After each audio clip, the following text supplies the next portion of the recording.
Good morning everyone. Hello my dear students. How are you? Welcome to my video lecture. So today we will learn about the mathematics of class 8 NCERT. So friends, in the last video lecture we have completed the exercise 1.1 of the chapter rational number with the properties of the rational number.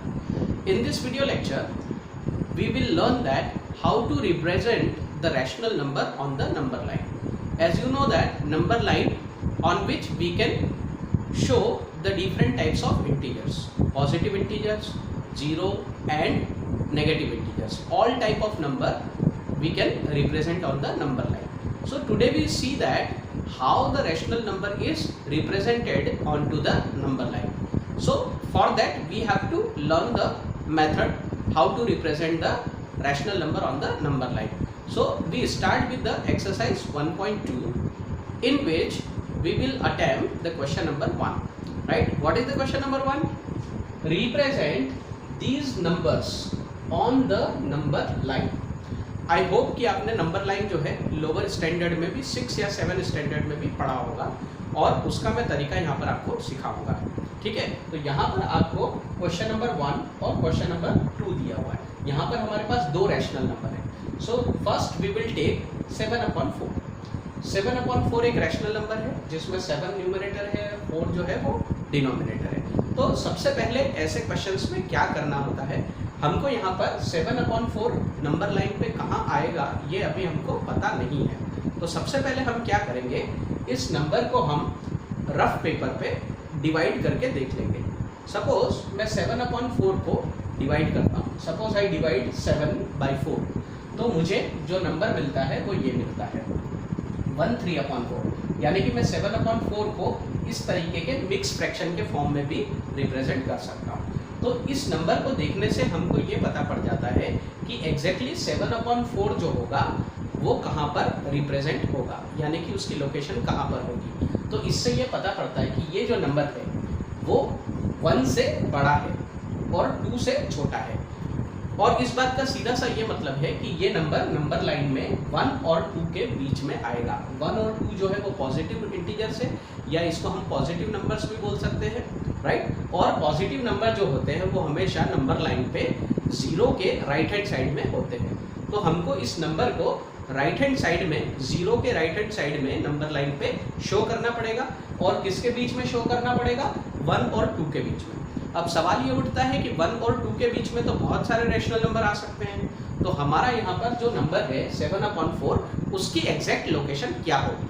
तो उसकी exact location को पता करने के लिए हम क्या करेंगे कि हमने ये जाना कि ये नंबर 1 और 2 से छोटा है. तो हम क्या करेंगे, वी मेक 7 मार्किंग्स. हमको नंबर लाइन ड्रॉ करनी है. अभी मैं आपको यहाँ पर करके बताऊंगा. यहाँ पर हमको एक नंबर लाइन ड्रॉ करनी है और नंबर लाइन पे हमको 0 के राइट हैंड साइड पे इस नंबर को रिप्रेजेंट करना है. तो इसके लिए हम क्या करेंगे, हम 7 मार्किंग्स बनाएंगे. यहाँ पर हम 7 मार्किंग्स इसलिए बना रहे हैं क्योंकि हमारा जो न्यूमरेटर है वो 7 है. तो 7 मार्किंग्स बनाएंगे of the distance 1/4.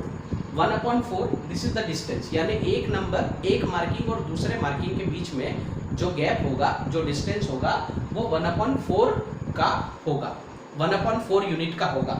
Each on the right of 0, यानी कि ये जो मार्किंग हम सबको करनी है ये 0 के राइट हैंड साइड पे करनी है. और किसके बीच में करनी है, 0 से 2 के बीच में. अभी हम यहाँ पर इसको करेंगे. अभी मैं आपको थोड़ा ये एक्सप्लेन कर देता हूँ. राइट नाउ फिर हम देखेंगे द 7th मार्किंग इज 7/4. यहाँ पर अपन 7 मार्किंग करेंगे और जो हमारी 7th मार्किंग होगी वो ही हमारा क्या होगा, 7/4 का एग्जैक्ट लोकेशन होगा. तो आइए इसको हम प्रैक्टिकली यहाँ पर करते हैं. यहाँ सो फ्रेंड्स, मैं यहाँ पर 7/4 को आपके सामने नंबर लाइन पर रिप्रेजेंट करके बताया है. यहाँ पर मैंने आपको कहा था कि आपको 7 मार्किंग्स बनानी है. तो 7 मार्किंग्स कहाँ बनानी है आपको, 0 से लेके 2 के बीच में. हम ये बात जानते थे कि ये जो हमारा नंबर है 7/4 वो 1 और 2 के बीच में आएगा. बट यहाँ पर हमको जो 7 मार्किंग जो स्टार्ट करनी है वो हमको 0 से 2 के बीच में करनी है. ऐसा हमने इसलिए किया क्योंकि हमारा जो नंबर है 7/4, ये जो 7/4 है 1 और 2 के बीच में आता है. और यहाँ पर हम इसमें देख रहे हैं कि 7 जो है वो बड़ा नंबर है और 4 जो है वो छोटा नंबर है। सो इस केस में हम यहाँ पर 7 मार्किंग्स जो बनाएंगे वो 0 से 2 के बीच में बनाएंगे। इस बात को आप इस पॉइंट को खास ध्यान रखिएगा, क्योंकि रैशनल नंबर अलग अलग टाइप के होते हैं। कुछ रैशनल नंबर ऐसे होते हैं जिसमें न्यूमरेटर बड़ा होता है और डिनोमिनेटर छोटा होता है, और कुछ रैशनल नंबर ऐसे होते हैं जिसमें न्यूमरेटर छोटा होता है और डिनोमिनेटर बड़ा होता है। सो दोनों ही कंडीशन में हमको थोड़ा सा मेथड में स्लाइड चेंज करना पड़ता है। तो इसमें आप ध्यान रखें, this is the case where we have to make the 7 markings between 0 to 2. So now we can see that this is the first, second, third, fourth, fifth, sixth and this is the 7th marking.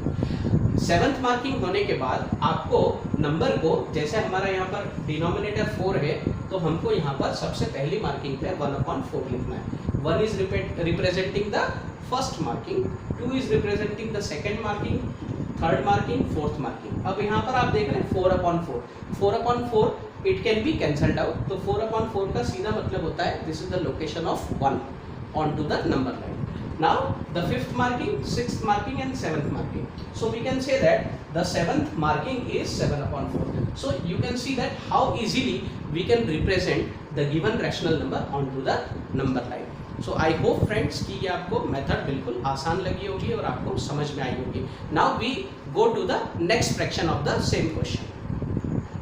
So friends, now we are doing the second fraction. हमारा जो next fraction हमको same question में दिया था वो था -5/6। -5/6 को आप ध्यान से अगर देखें तो -5 जो है वो न्यूमरेटर है और 6 जो है वो डिनोमिनेटर है। तो यहाँ पर आप देख रहे हैं ये जो फ्रैक्शन है ये हमारे पहले वाले फ्रैक्शन 7/4 से थोड़ा डिफरेंट है। That there is the opposite condition, denominator बड़ा है और न्यूमरेटर छोटा है, और हमारा जो दिया हुआ फ्रैक्शन है वो भी नेगेटिव है। तो इस बात से हमको पहली बात तो ये पता पड़ती है कि नेगेटिव फ्रैक्शन जो होगा वो नंबर लाइन पे लेफ्ट हैंड साइड में, 0 के लेफ्ट हैंड साइड में हम इसको रिप्रेजेंट करेंगे। पहली बात ये। दूसरी बात, अब आप इसको अगर हम डिवाइड करके देखें, -5/6 को अगर हम डिवाइड करें तो इससे हमको ये बात पता पड़ती है कि ये जो नंबर है 0 से और -1 से जो है उसके बीच में आएगा, 0 और -1 के बीच में आएगा। यानी कि ये नंबर 0 से छोटा है और -1 से बड़ा है, 0 से छोटा और -1 से बड़ा है, जिसको मैंने यहाँ पर मेंशन किया है। We have the number -5/6 which is less than 0, 0 से छोटा है, right. So it lies between 0 and -1। Number line पे जो इसकी पोजीशन है वो 0 से -1 के बीच में आएगी। इसको डिवाइड करने के बाद हमको पहला ये बात यहाँ पर पता पड़ी। अब इसके बाद हमको क्या करना है, to represent -5/6 the number line में be divided into 6 equal parts. यहाँ पर हमने देखा कि हमारा डिनोमिनेटर 6 है, तो हमने यहाँ पर नंबर लाइन को 6 इक्वल पार्ट में डिवाइड किया है। लेकिन वो कौन सा पार्ट नंबर लाइन का जिसको हमको 6 इक्वल पार्ट में डिवाइड करना है, तो वो पार्ट होगा 0 के लेफ्ट हैंड साइड वाला। आप यहाँ पर देख रहे हैं नंबर लाइन बना के मैंने आपको यहाँ पर बताया है 0 से -1 के बीच में ये नंबर आता है। तो इस नंबर लाइन के सेगमेंट को हम 6 इक्वल पार्ट में डिवाइड करेंगे। 6 इक्वल पार्ट में this is the first part, this is the second part, third part, fourth part, fifth and sixth part. इस तरीके से हमने इसके 6 पार्ट बना दिए। और यहाँ पर जो पहला मार्किंग हमने किया है it is representing -1/6, second -2/6, -3/6, -4/6 and -5/6। और जो नेक्स्ट मार्किंग होगा वो होगा -6/6, और -6/6 that is equal to -1। So the required number is -5/6। So this is exactly the location of -5/6 onto the number line. So this is the way that we can represent the given number onto the number line. So now friends, we will see the question number 2. Now friends, we do the question number 2. What is exactly the question? Represent -2/11, -5/11, -9/11 on the number line. यहाँ पर 3 rational number आपको दिए हैं, negative rational number, और उसको हमको number line पे represent करना है। जैसे कि आप इन नंबर में सिमिलैरिटीज देख रहे होंगे, इनका जो न्यूमरेटर है वो इक्वल है, that is same. So that is very easy to represent this number on to the number line. यहाँ पर मैंने इसका सॉल्यूशन लिखा हुआ है जिसको आप देख सकते हैं। We have -2/11, -5/11 and -9/11। इसको डिवाइड करने से हमको ये पता पड़ता है कि तीनों ही नंबर जो है वो 0 से छोटे हैं और -1 से 0 से छोटे हैं और -1 से बड़े हैं, राइट। ये बात हमने पिछले क्वेश्चन में भी सीखी थी। तो आप इसको डिवाइड करके देख सकते हैं, तो आपको ये बात पता पड़ जाएगी। तो हमको ये बात पता पड़ गई कि ये नंबर जो होंगे 0 से -1 के बीच में आएंगे। और कहाँ पर आएंगे? नंबर लाइन पे राइट हैंड साइड पे आएंगे या लेफ्ट हैंड साइड पे? तो ये आएंगे लेफ्ट हैंड साइड पे, क्योंकि नेगेटिव नंबर 0 के लेफ्ट हैंड साइड पे होते हैं, राइट। सो इसीलिए हमने इस बात को मेंशन कर दिया, these rational numbers lies between 0 and -1 at the left of 0 on the number line, right. To represent this number, the number line में बी डिवाइडेड इनटू 11 पार्ट्स। यहाँ पर जो नंबर लाइन है, यानी कि 0 से लेके -1 तक का जो नंबर लाइन है, इसको हमको 11 पार्ट्स में डिवाइड करना पड़ेगा, जो कि यहाँ पर मैंने करके बताया है। यहाँ पर आप देख रहे हैं -2/11 की पोजीशन, -5/11 की पोजीशन और -9/11 की पोजीशन। इस वीडियो को पॉज करके इसको आप ड्रॉ कर सकते हैं, ताकि आपको ये पता पड़ेगा कि यहाँ पर इन लोकेशंस को, इनकी जो पोजीशन है उसको कैसे बताया जाए। -1/11 से शुरू करेंगे and it will end up to -11/11, that is equal to -1, right? So definitely you will get the position of these numbers. So friends, this question is finished over here. Now we will attempt the question number 3. Now friends, we see the question number 3 of the exercise. Write 5 rational numbers which are smaller than 2. Right? So friends, this question is very easy. यहाँ पर हमसे पूछा है कि 2 से छोटे हमको 5 rational number बताना है, राइट। तो बहुत काम हमारा आसान है। यहाँ पर नंबर लाइन मैंने आपको बना के समझाने के लिए बनाई है। यहाँ पर आप देख सकते हैं, this is the position of 2 and when you go the left side of the number line, so you can see there are infinite rational numbers can be find over here. तो यहाँ पर आप देख रहे हैं 2 से ये सारे जो नंबर आपको दिख रहे हैं, when we go left side of the number line, तो आप देख सकते हैं यहाँ पर आपको बहुत सारे नंबर जो ऐसे होंगे जो 2 से छोटे हैं, राइट। सो हमको सिर्फ यहाँ पर 5 नंबर पूछे हैं, इसलिए यहाँ पर हमने उसको लिख दिया है। So we can see that -3, -2, -1, 0 and 1 are smaller than 2. So these all are the rational numbers. So that is very easy. और अगर 5 से ज़्यादा भी पूछे जाते तो हम यहाँ पर कितने भी नंबर देख सकते हैं जो कि सारे के सारे 2 से छोटे हैं. So this is very simple and easy question. Now we come to the next question, question number 4. So now friends, we are doing the question number 4. What is question number 4? Find 10 rational numbers between -2/5 and 1/2. So friends, ये जो question है ये पिछले question से थोड़ा different है. अभी शुरू के जो हमने 3 क्वेश्चन किए वो एक जैसे थे, that was about the number line. अब यहाँ पर जो क्वेश्चन है इसमें 2 रैशनल नंबर ऑलरेडी हमको दिए हुए हैं, ठीक है. और यहाँ पर कहा गया है कि इन दोनों रैशनल नंबर के बीच में हमको कितने रैशनल नंबर ढूंढने हैं? 10. वैसे तो देखा जाए कि इसकी कोई लिमिट नहीं है. अगर यहाँ पर हमको 20 भी कहे होते या 20,000 नंबर भी कहे होते या 10,000 रैशनल नंबर भी ढूंढने को कहे होते तो हम कर सकते हैं, क्योंकि 2 रैशनल नंबर के बीच में हम जितने चाहें उतने रैशनल नंबर ढूंढ सकते हैं. बट यहाँ पर अभी हमको 10 रैशनल नंबर्स के बारे में कहा है, तो आइए देखते हैं कि इसकी मेथड कैसी है. So friends, if we minutely observe these 2 number, -2/5 that is the negative and 1/2 that is the positive rational number. So what we can find here, the denominator are different. In the previous question what we have seen, the denominator was same, but here you can see that the denominators are not equal. So first of all what we have to do, we have to make them equal. इन दोनों के denominator को हमको बराबर लाना होगा या इनको equal बनाना होगा. तो इक्वल बनाने के लिए हम सबसे पहले ये देखेंगे कि हम 5 और 2 को किस तरीके से चेंज कर सकते हैं, किस तरीके से हम इस फ्रैक्शन में ऐसा कौन सा नंबर है जिससे मल्टीप्लाई करें तो हमारा डिनोमिनेटर सेम आ जाए. इन दोनों में मल्टीप्लाई करना पड़ेगा, -2/5 और -1/2. ऐसा कोई भी नंबर अगर आपको मल्टीप्लिकेशन आता है, अगर आपको टेबल्स आती है, तो ये आप बहुत आसानी से कर सकते हैं. जैसे कि एग्जांपल यहाँ पर मैंने करके बताया है. -2/5 को अगर मैं 4/4 यानी कि न्यूमरेटर को भी 4 से और डिनोमिनेटर को भी 4 से मल्टीप्लाई कर दें तो ये हमारा फ्रैक्शन -8/20 हो जाता है. ठीक है फ्रेंड्स. यहाँ पर 1/2 को अगर मैं न्यूमरेटर और डिनोमिनेटर दोनों में 10 का अगर मल्टीप्लिकेशन कर दूं तो मेरा जो फ्रैक्शन है 1/2 ये 10/20 में कन्वर्ट हो जाता है, राइट। तो अब आप देख सकते हैं दोनों के डिनोमिनेटर इक्वल हो चुके हैं। तो अब आप देखेंगे -8/20 और 10/20 के बीच में हम बहुत सारे रैशनल नंबर ढूंढ सकते हैं। हमें यहाँ पर 10 पूछे, लेकिन हम इससे ज़्यादा भी रैशनल नंबर ढूंढ सकते हैं। कैसे? -8/20 से अगर मैं छोटा रैशनल नंबर ढूंढूं तो ये होगा -7/20।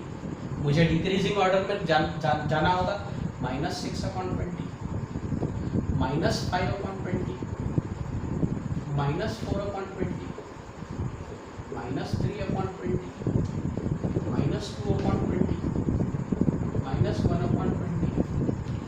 यहाँ पर अगर हम लिखें तो 0/20 भी लिख सकते हैं। This is also the rational number. 1/20, 2/20, 3/20, 4/20, 5/20, 6/20, 7/20, 8/20, 9/20 and ultimately we will get 10/20। तो इन दोनों नंबर को -8/20 और -10/20 इन दोनों नंबर्स को काउंट नहीं करना है।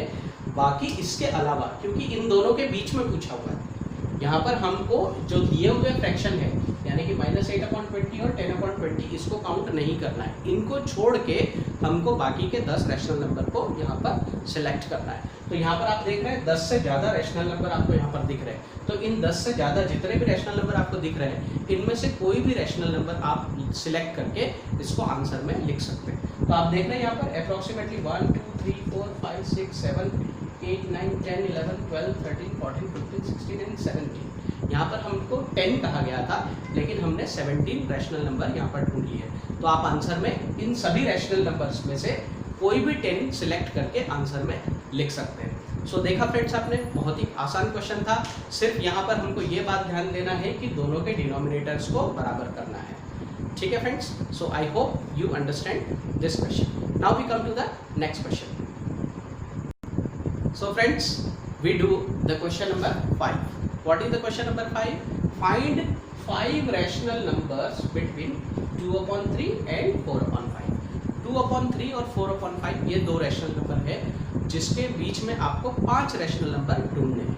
सेम मेथड होगी जो हमने क्वेश्चन नंबर 4 में अप्लाई की थी।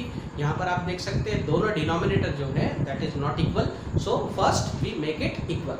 3 और 5 इन दोनों को हमको इक्वल बनाना पड़ेगा। So how we can do that? We multiply 2/3 with 15/15। Numerator और डिनोमिनेटर दोनों में मल्टीप्लिकेशन करना जरूरी है। कोई भी स्टूडेंट ऐसी गलती ना करे कि सिर्फ डिनोमिनेटर में मल्टीप्लिकेशन कर दें, न्यूमरेटर में ना करें, तो आंसर आपका गलत होगा। ऐसा ना करें, ऊपर और नीचे दोनों मल्टीप्लिकेशन करना है। So this fraction will be 30/45। Now for this 4/5 we have to multiply with 9/9, so I will get 36/45. So friends, now you can see that 31/45, 32/45, 33/45, 34/45 and 35/45, these are the 5 rational number between the given rational numbers. So friends, देखा आपने कितना easy है। इस question number 5 में 2 question और दिए हुए हैं। मैं चाहूँगा कि वो आप अपने सेल्फ एफर्ट से करें। उसका आंसर मैं आपको यहाँ पर नहीं बताऊंगा, आपको ये मैं होमवर्क के तौर पे आपको दे रहा हूँ कि आप इसको अपने कॉपी पेन में खुद करके देखें। अगर कोई प्रॉब्लम आती है तो आप मुझसे पूछ सकते हैं। Now we come to the question number 6। Now friends, we come to the question number 6। Right 5 rational numbers greater than -2। So इस तरह का क्वेश्चन हम पहले कर चुके हैं। आई होप कि आपको ये समझ में आया होगा। क्वेश्चन नंबर 2 हमने किया था जिसमें हमने देखा था कि 2 से छोटे रैशनल नंबर हमको ढूंढने थे। यहाँ पर हमको क्या करना है, -2 से बड़े 5 रैशनल नंबर उनको ढूंढने हैं, जो कि आप नंबर लाइन पे आसानी से देख सकते हैं, सोच सकते हैं, आप इमेजिन कर सकते हैं। जैसे कि -1, 0, 1, 2, 3 and 4 are the rational numbers greater than -2। That is a very easy question. Now there is question number 7 is given. This is the last question of your exercise 1.2. So what is the question? Find 10 rational numbers between 3/5 and 3/4. तो friends मैं यहाँ पर समझ सकता हूँ कि आप ये जो क्वेश्चन देख रहे हैं इसमें आपको इसकी मेथड आती है। मैंने इस तरह के प्रीवियस क्वेश्चन आपको कराए हैं। तो यहाँ पर आपको फिर से मैं थोड़ा हिंट दे देता हूँ कि इन दोनों के डिनोमिनेटर्स को आपको इक्वल कर लेना है। आपको ऐसा नंबर ढूंढना है जिससे आप इन दोनों रैशनल नंबर में मल्टीप्लिकेशन करें और उस नंबर का डिनोमिनेटर इक्वल आ जाए। अगर आप इस तरीके से इसको मल्टीप्लाई करेंगे तो यहाँ पर आपको आसानी से इस क्वेश्चन का भी आंसर मिल जाएगा। तो फ्रेंड्स मैं ये आपके लिए क्वेश्चन होमवर्क के लिए रख रहा हूँ। आप इस क्वेश्चन को घर पे पेन पेपर लेके आप इसको ज़रूर अटेम्प्ट कीजिए, ताकि यहाँ पर जो हमने मेथड्स सारी डिस्कस की है वो आपकी रिवाइज हो जाए। इसमें अगर आपको कोई प्रॉब्लम आती है तो वो आप हमको पूछ सकते हैं। फ्रेंड्स मैं आपको ये कहना चाहूँगा कि सेल्फ एफर्ट करना बहुत ज़रूरी है। मैं यहाँ पर आपको पढ़ा सकता हूँ, आपको सॉल्यूशन लिखा सकता हूँ, लेकिन उसकी प्रैक्टिस आपको करना है। Practice makes man perfect. तो ये चीज़ आप हमेशा ध्यान रखेंगे और इसकी आप घर पे प्रैक्टिस करेंगे। तो इसी के साथ यहाँ पर हमारा chapter number 1 rational number complete होता है। सो फ्रेंड्स आई होप कि अब आप रैशनल नंबर के क्वेश्चन को आसानी से कर पाएंगे। आप कई सारे ऐसे सिंपल क्वेश्चन हैं जो आपके बुक में दिए हुए हैं, एग्जाम्पल क्वेश्चन से आप उनकी भी ज़रूर और ज़रूर प्रैक्टिस करें। So friends thank you very much for watching this video. Have a nice day. Thank you.